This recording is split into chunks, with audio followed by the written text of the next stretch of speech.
Let me read some quotes to you. Regarding the doctrine of penal substitutionary atonement, Chalk writes this, quote, John's gospel famously declares God loved the world so much that he gave his only son, John 3:16.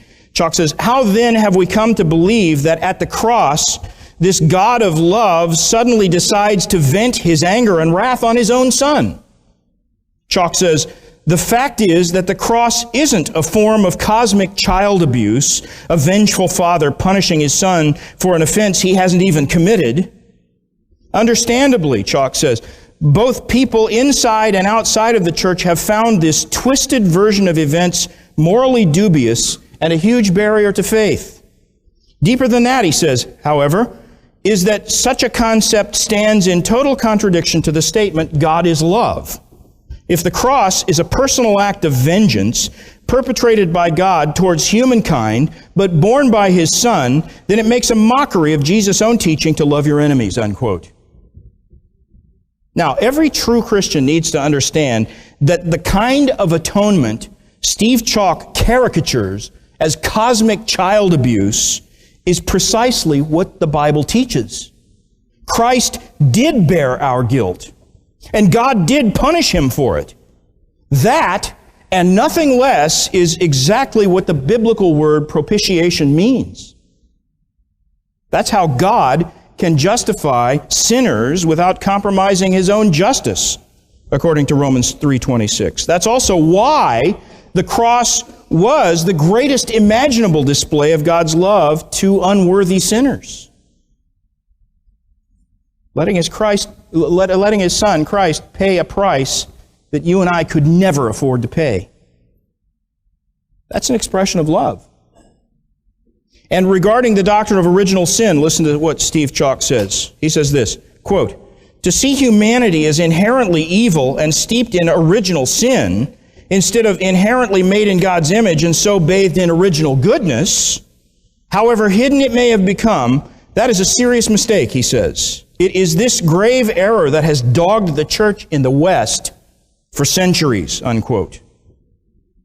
Now, I picked up a copy of this book. It's no surprise to me that Chalk's book contains endorsements from guys like Brian McLaren and Tony Campolo. They are the two leading advocates of every postmodern corruption of Christian doctrine. But it may surprise you to learn that the lead endorsement on this book, at the top of the front cover, is an unqualified endorsement from the Bishop of Durham, Tom Wright. I don't think N.T. Wright preaches a false gospel. Wright says this about Chalk's book, quote, Steve Chalk's new book is rooted in good scholarship, but its clear, punchy style makes it accessible to anyone and everyone. Its message is stark and exciting, unquote. Well, you know, to true evangelicals, the message of Steve Chalk's book is anything but exciting. It's depressing because it leaves sinners without any hope of true redemption, and it utterly corrupts the message of the Bible. But frankly, if you embrace everything Tom Wright says, this is ultimately what you will be driven to. There's no room in the new perspective, and no real need for the classic view of the atonement as a vicarious payment of sin's penalty. The idea of propitiation makes too much of divine wrath. The idea of penal substitution involves the imputation of my guilt to Christ. And the Reformation understanding of justification involves all of those things. Reject the historic principle of sola fide, and you're left with every evil the Reformation rejected.